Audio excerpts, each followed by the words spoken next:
Welcome to the Wrestling So Cool podcast. My name is KM.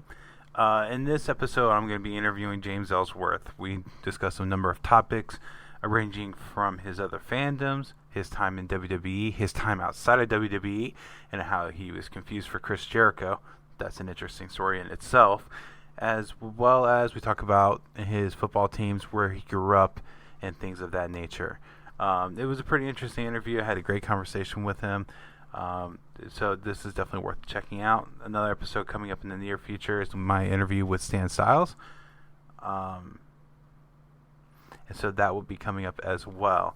There's going to be other interviews that are going to be happening here. This philosopher is going to be recorded here shortly, so that'll be out in a couple weeks, as well as there's other things I really want to talk about, including CM Punk going back and forth between the trunks and the pants, as well as how well Rampage did against SmackDown this past Friday. I'm also working on a blog. In the blog, I'm going to try and stick to more quick hits of what's going on newsworthy-wise in the world of wrestling, as well as more like a top 10 opinion thing. Like one of the ones I'm kind of deciding how I'm going to number it is my top 10 AEW themes and top 10 WWE themes. Current WWE. I want to make that point very clear. Current WWE. So that will be up on the blog. It's going to be Wrestling So Cool Pod at .blogspot.com. If you follow the social medias, whether it be Facebook, Instagram, Twitter, all that, it's going to be available there to where you'll be able to get to a link to it. So that will be coming up here shortly. So here we go. We're going to get into the interview with James Ellsworth. To start off, I have to ask this. The main thing I remember from your run in WWE is where you almost died from AJ Styles. Like, when you land on your head, like, how did that affect you immediately after? It didn't affect me at all. Like Styleclash, very dangerous move. If you look on YouTube at look up 7 deadliest Styles clashes, you'll see Corey Graves and Frankie Kazarian and Christopher Daniels and all these amazing in-ring talented wrestlers doing the same thing because, like you're taught from day one to tuck your chin. And right. So it's just one of those moves you don't do that on. And I was set for it, but like he took a little extra time with it. And I was just kind of nervous wrestling him because I have so much respect for him. And to me, he's the best wrestler in the world.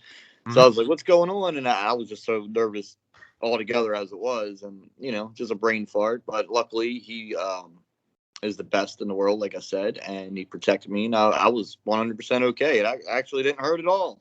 That's good. Like when I watched that, I go, oh no! Like I had just seen the Yoshitatsu video. Yeah, he broke his neck. Yeah, like a few months earlier. Yeah, Stevie Richards got a concussion from it. It's just like because you're taught for years and years and years and years how to protect yourself, and that's just a move and it's an easy move to take. It's not AJ's fault. Like it's such an easy move to take. Like I take it all the time on indie shows because when the guy gives it to me, the crowd really reacts when I take a Styles Clash, like because they remember me taking it from TV. Right. So and he hit me with it on house shows like numerous times after that, and on TV he gave it to me off the steel steps onto the floor after that, and I was just one out of the 30 times I've taken it that I had a brain fart, but it happens. Well, I didn't know if you got like a headache or a concussion from it because you did land on kind of your top of your head. No, I didn't even hit my head at all. It's just that we're just good at what we do, and we make it look like it hurts, and sometimes it don't. No, I was completely fine. I remember after that I drove because that was in San Jose, California. And I drove to San Francisco because that's where I was flying out of, and I stopped by the Full House and got a picture in front of it. So that's what I did after that match. Oh, that's cool. I grew up with Full House, so I can understand doing that, honestly. Yeah.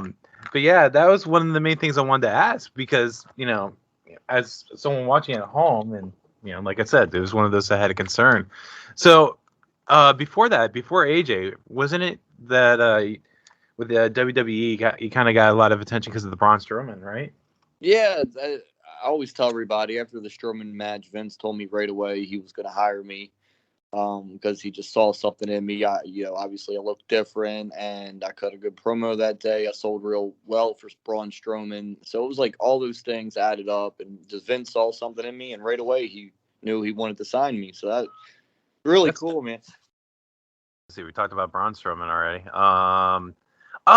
So question: how did you get paired up with Carmella while you're there?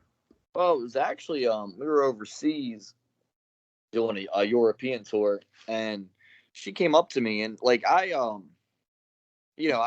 met her, like every day before this, but I didn't really talk to her that much. We just would say hi.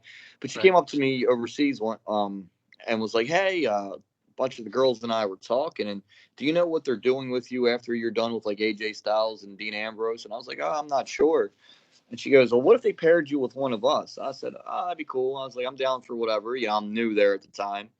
And she's like, "Well, I'm thinking about going to Vince and asking him to pair you with me. And it'd be like a thing where I'm using you to win matches, but you think I really like you and I'm just using you." And. And I was like, "Oh, that's a great idea." I was like, "Yeah, I'd be down for that." And she went and pitched it to Vince, and Vince just loved the idea. And I remember Vince pulling me into his office the day of the Survivor Series 2016. He's like, "Hey, pal, did you hear what we're doing with you next?" I said, "Carmella mentioned a little bit to me." "Yeah, oh man, that's gonna be great." He's like, "I love the idea, and I think it's really going to work." And he's like, "You're doing a really good job here." He goes, "So I know you'll help make this work." And I said, "Yeah, no problem." I said, "I'll always work hard for you. Always do whatever you need me to do.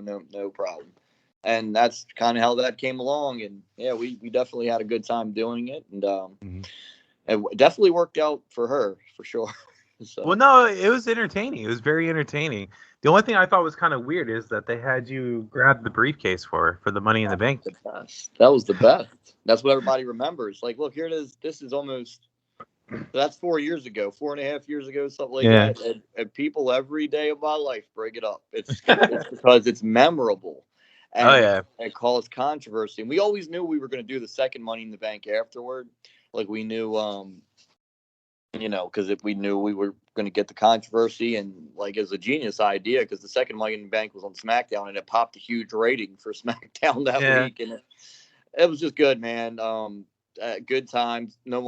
That's one of those wrestling moments that I'm very happy I was a part of, because that's what you want to be a part of, is moments people won't ever forget. And that's one of them.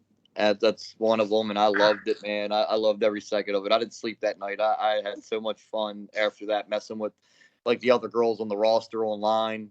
Like, they were all trying to like hate tweet me, and I would hate tweet them back. And we some of us were sitting right next to each other when we were doing it. It was just a fun time. Like, we had fun with it.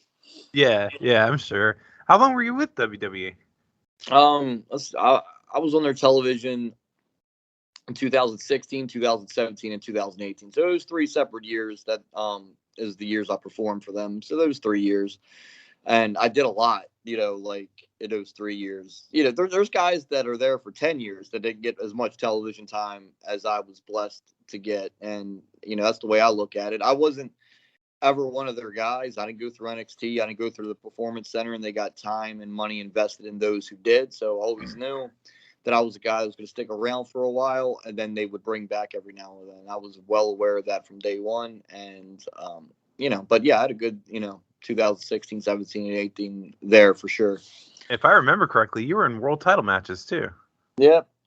Faced AJ for the world title twice, once in Denver, Colorado in October 2016, and the second time was a real quick match in Detroit, Michigan in December of 2016. So yeah, dude, like, for me, a guy that just loves wrestling, that's watched it my whole life, that's done this my whole adult life, wrestling for the WWE title, like, it doesn't really get any better than that, other than if you win the title. So right. Like, I mean, I'm very blessed and humbled that I ever got an opportunity to do that main event SmackDowns and for the WWE title. It's still, I still get a kick out of thinking about I actually got to do that. Yeah, and with AJ and being involved with Dean Ambrose, aka John Moxley, and all that. Absolutely. Now, you said you watched it, so were you a fan of WWE, or I think you're close to my age, so WCW would have been around as well. Yeah, I'm 37 and about to turn 37, and I remember NWA from the late 80s. That's when I started watching when I was 5, 6, 7 years old. The early WWF in the late 80s. So that's when I became a fan, like 88, 89. I'm 4 or 5 years old, and those are my first memories, like the Ultimate Warrior on the one channel, and then Ricky Morton on the other channel. Like those are the first two wrestlers I remember seeing and paid attention to. And then all through the 90s, I watched all of it. WCW, WWF, ECW, anything that was on, I would, and I'm still kind of like that. Like, not a big fan of a lot of it, but I'll sit here and watch every show, like, that's on at the time. And, I just love wrestling. Like, but it's hard for me to watch it now because, like, I've been doing it 20 years almost. And, like, you just kind of understand it too much and it's not fun, but I still I still try to get invested in the storylines and the characters and what's going on. So when you were younger, who was the guys you idolized?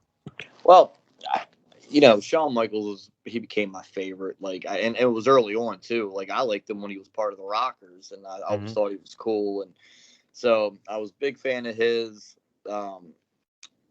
That, like, for WWF, and then, like, the WCW, I really enjoyed, like, watching Stunning Steve Austin when Stone Cold was Stunning Steve Austin there, and, like, Ric Flair, of course, and just guys that, like I said, that had that over the top personality and character. And I was always like the Ultimate Warrior, like I just mentioned, and Ricky Morton.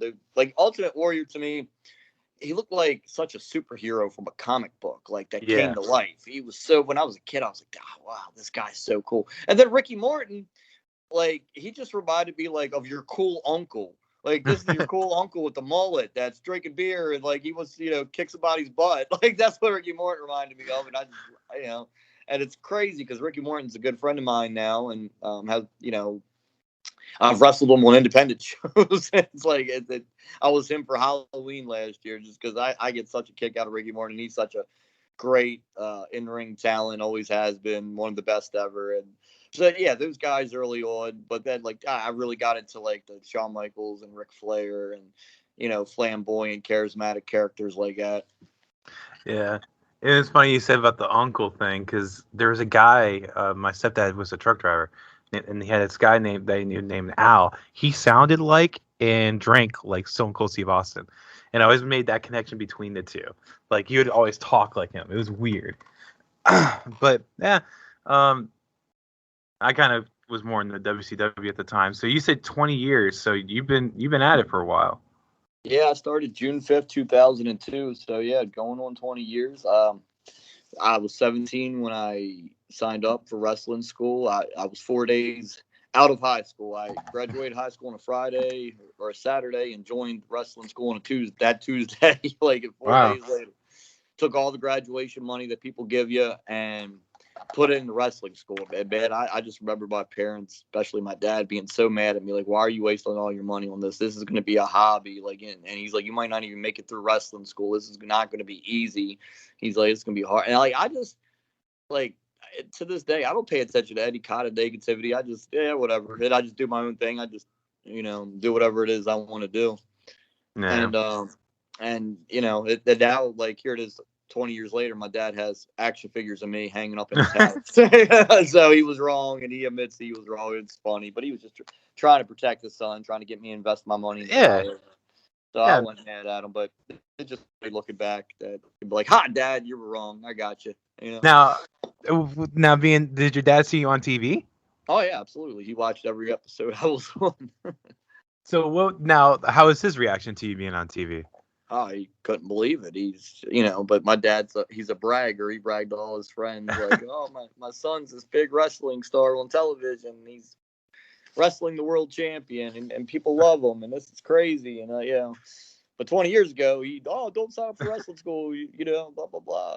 That's funny. I get a kick out of him. He's just trying to protect the son back in those days. But, yeah, he watched every episode of SmackDown. I was on every pay-per-view. So that's cool. That's how parents are, though. Yeah. Let's be honest. Now, what other fandoms do you have besides wrestling?